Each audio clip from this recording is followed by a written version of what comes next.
So for the first table, we're going to fill in the symbol, the electron configuration, the number of electrons in a neutral atom, the number of electrons in an ion, and when it's talking about these guys, we're talking about the total numbers of electrons, not just the valence. And then, because there's a separate column for the valence electrons, and then what charge it would form. I don't really particularly like the order that the columns are listed in, so we will jump around a little bit, but we can get all of that information. And really all of this table should be review information. You can cross out electron configuration for iodine, just for iodine, because iodine is a very large element. We stopped at element 20, which was calcium, and iodine's element 53. And so there's a lot of exceptions that happen when you get to elements that are bigger than calcium, because that's when we hit the transition metals. So right now we're just kind of learning the basics, so we're going to skip that part, but everything else you should be able to fill in for iodine. It's group 17. It acts just like the other halogens, fluorine and chlorine, and it's going to have the same number of valence electrons. We just don't have to do the configuration. Okay. When we do the symbol, I'm going to go ahead and have us do the Lewis dot diagram just to get more practice with that. Remember, that's where we do the dots around the symbol. So for the first one, sodium, what's the symbol? Na. And how many valence electrons is it going to have? How many dots are we going to draw? You might want to have your periodic tables out. That would be a handy thing to have out right now.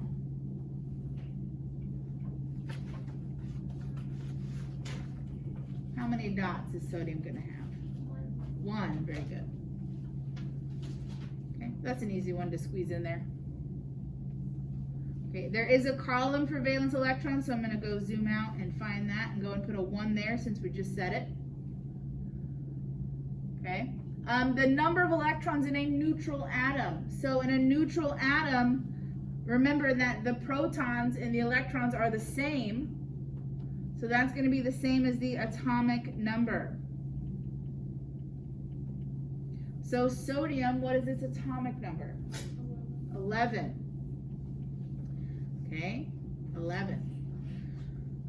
The electron configuration. So those 11 electrons, how many go in the first energy level? 2. How many go in the second energy level? 8. And how many are left? 1. 1. Good. So 2 plus 8 plus 1 equals 11. All right. It has 1 valence electron. So remember, to form an ion, we can do 2 things. We can either lose all our electrons to go back to 0 and empty the shell, or we can gain electrons to fill the shell, and most of the time we're going to be trying to get 8 electrons total. Okay, so if it has 1 valence electron, is that closer to 0 or closer to 8? Closer to 0. So what will it do? Get rid of It will transfer. It will get rid of that electron. It'll get rid of 1 electron. If we lose a negative, remember electrons are negative. If we lose a negative, what's the charge going to be? Positive. Very good. Okay. So we started with 11 total electrons, and we said we lose 1. So then how many electrons will it have in an ion? 10. Good. Very good. Okay.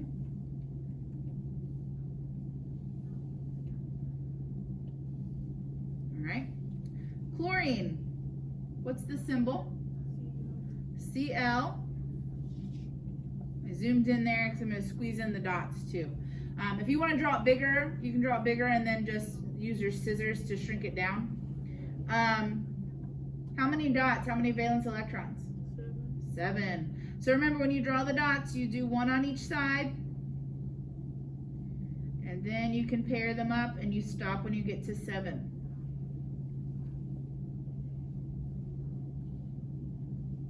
So that it looks like that. Okay, zoom back out. So we said 7 valence electrons. So we can fill that in. How many electrons when it's neutral? 17. Atomic number 17. What's the configuration?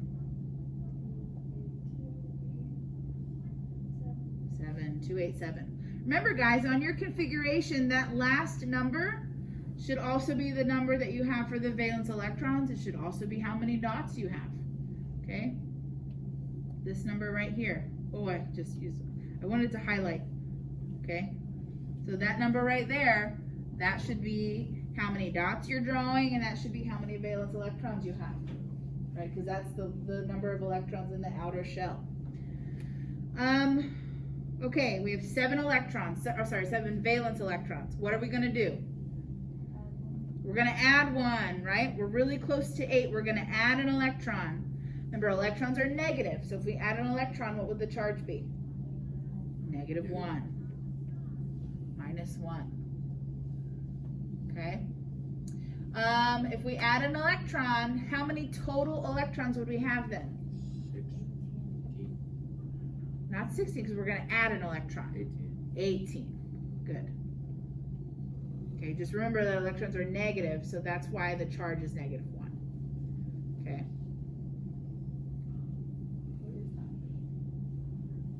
What is jam? Hope you're also paying attention. Okay. Let's do one more. All right, magnesium. What is the symbol? How many dots? What group is it in?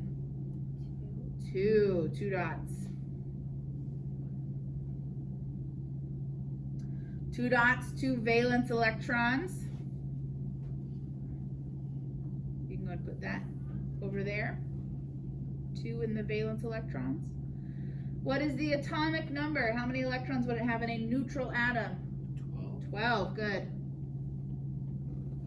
So what's the configuration? 282. Yes, good. Nice. So if we have 2 valence electrons, we're going to 0 or we're going to 8? 0. We're going to empty it, right? So we're going to lose those 2 electrons. If we lose 2 negatives, what's our charge going to be? Yep. Good. Plus 2. Okay. So we're losing 2 electrons. If we started with 12 and we lose 2, how many do we have now? 10. We got 10. Good. We got 10. In this column, guys, the electrons in an ion, all of your numbers there should match atomic numbers of elements in what group? What group are we all trying to look like? Yeah, 18. What's their family name? Noble gases. Noble gases. So we're trying to look like the noble gases. So everything in this column, all these numbers, most of them are going to be 10 or 18. Okay, because that's neon is in period 2, and period 3 is argon, that's 18. Okay, the one that's going to be different is the one for iodine, because iodine's a lot farther down on the periodic table. And I have a picture of one here below. If we look at iodine on the periodic table, you can see it is right here. You see it's right next to xenon, right? So it's going to try to get the same number of electrons as xenon, which is going to be 54. Okay, that'll be the only one that's different in that column. The other ones are all going to be 10 or 18. They're all trying to look like the closest noble gas on the periodic table. Okay? So, finish that chart for homework tomorrow. We're going to move on and do these boxes down here. Okay? I'm going to use different colors for the different elements. And we're going to follow the steps here, A through E, but we're also going to add a step. So it says the last step is write the chemical formula, and we're also going to name it. We're also going to name it. So we're going to do all of that, but we're also going to name it. Okay, so our first element is potassium. We're going to write the symbol and we're going to do the electron dots. So what's the symbol for potassium? K. And how many dots does K have? 9. Not 9. 1. Right, it's in group 1, so it has 1 dot, 1 valence electron. And fluorine, so choose a different color. Let's do a light blue, I haven't done that one yet. Okay, fluorine, what's the symbol?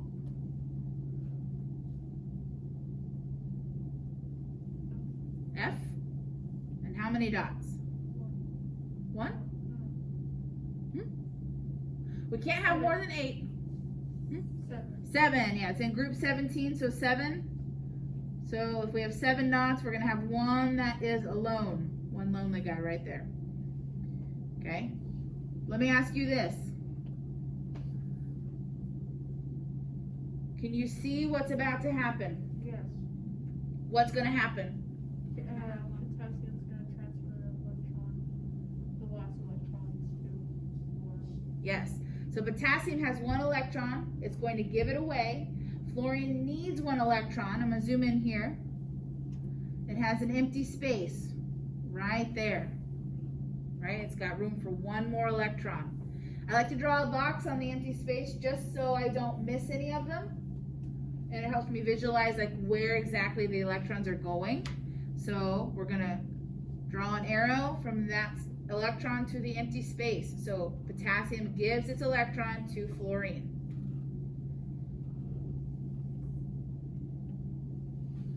Okay. So our next step is to look at the charges. So not only do we concern ourselves with electrons, but when we look at the charges for the 2 ions that are formed now, because we've transferred electrons, potassium lost electrons, fluorine gained electron.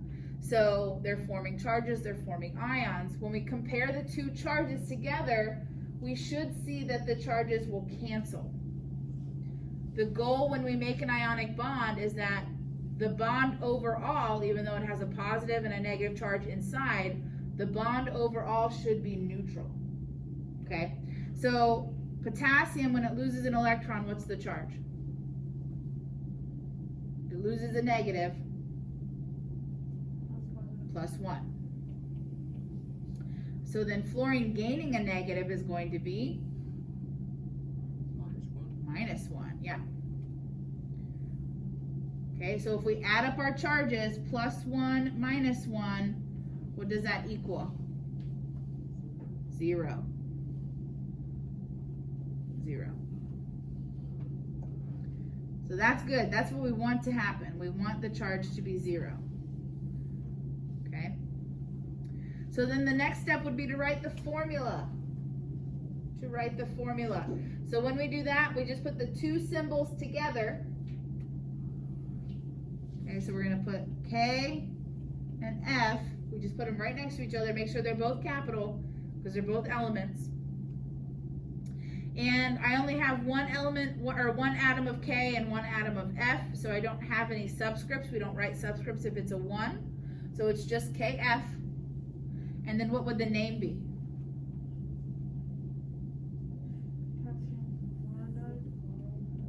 Potassium fluoride. So you always do the metal first in the name and in the formula, and then the non-metal goes second, and then you just change the ending of the non-metal to "ide," of the anion. The metal name just stays the same, so potassium is potassium, but fluorine we change it to fluoride.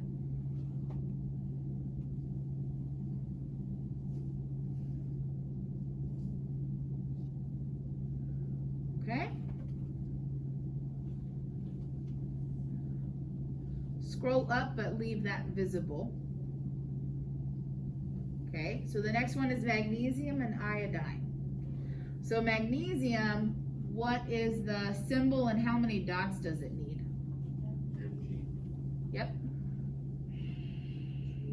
2. 2. Yep, it's in group 2, so 2 valence electrons. And iodine, what's the symbol for iodine? I. And how many dots? How many valence electrons? 7. 7, because it's in group 17. Very good. So 7. Okay. We have a problem. Who sees the problem? What is the problem? Yep. Magnesium has 2 valence electrons, but what's our problem with iodine? It needs 1 more. It only needs 1 more, right? There's only 1 empty space for it to go. If we zoom in here, there's only 1 space an electron can go. But we've got 2 electrons here that need a home. So when we are forming ionic bonds, you have to make both elements happy. So we have to have all of the electrons leave one element, and then the empty spaces have to be full on the other element. Okay? So what can we do? Where can this other electron go? What can we... Give it to a second iodine. Yeah, we can give it to a second iodine. So if you can just use your scissors, copy and paste another iodine. Now we have room for both of those electrons. So 1 electron can go to one of them, and the other electron can go to the other iodine. Okay? So now everybody's happy. All right, if magnesium loses 2 electrons, what will the charge be? +2. +2, good. +2, +2, however you want to say it. Iodine. Each iodine gains 1 electron. So what's the charge on those? -2. Well, there will be 2 of them, but each of them will be minus 1. 1. Good. Does that make sense? Okay. So we have 2 minus 1s. If we add up all those charges, what do we get? 0. We get 0.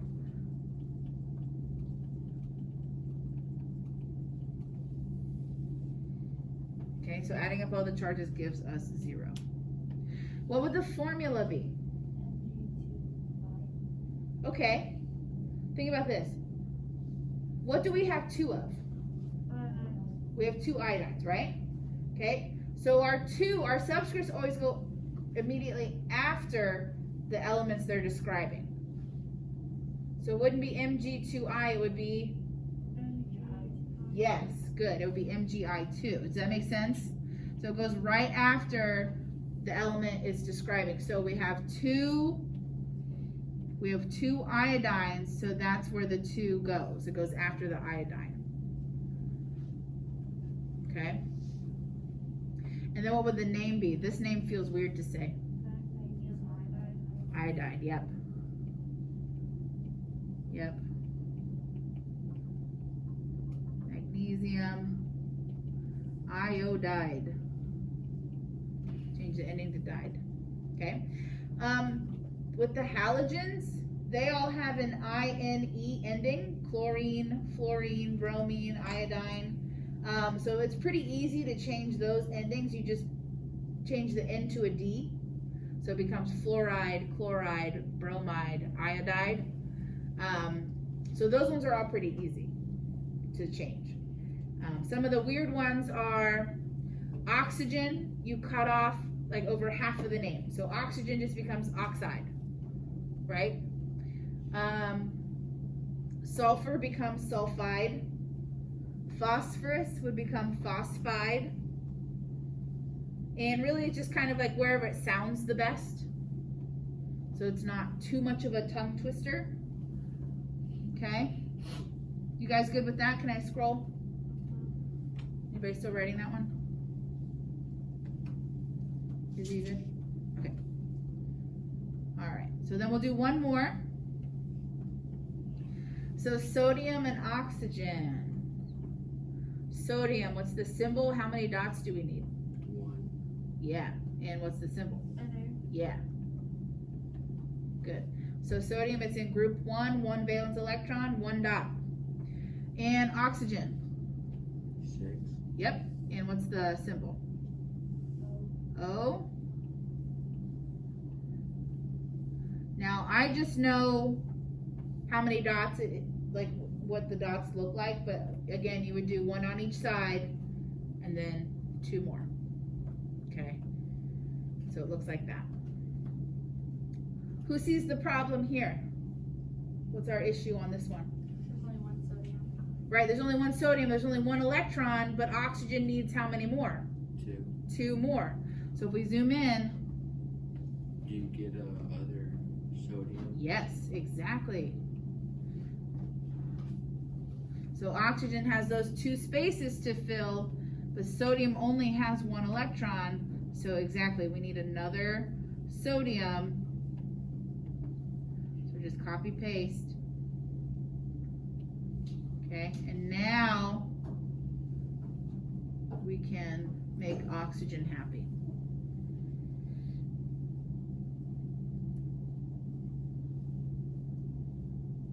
Let's look at the charges. What is sodium's charge? It loses 1 electron. Plus 1. Yep, good. So we have 2 plus 1s, right? Because there's 2 sodiums. And then oxygen, if it gains 2 electrons. Yep. Okay, so I have 2 plus 1s and a minus 2. Does that give me 0 when we combine? Yes, it does.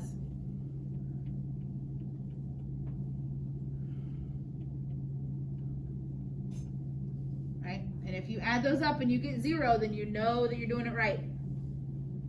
You can use that to check yourself, okay? What would be the formula? Na20. Yes, Na2O. Okay? And so the reason, again, guys, for the 2, and it's after the NAs, because there's 2 NAs, and you always have to put the metal first. The metal always goes first in the formula and in the name.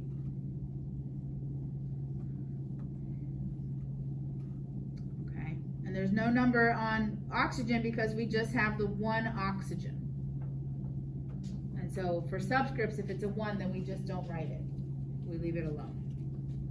Okay, and then what would the name be? Sodium oxide. Yeah.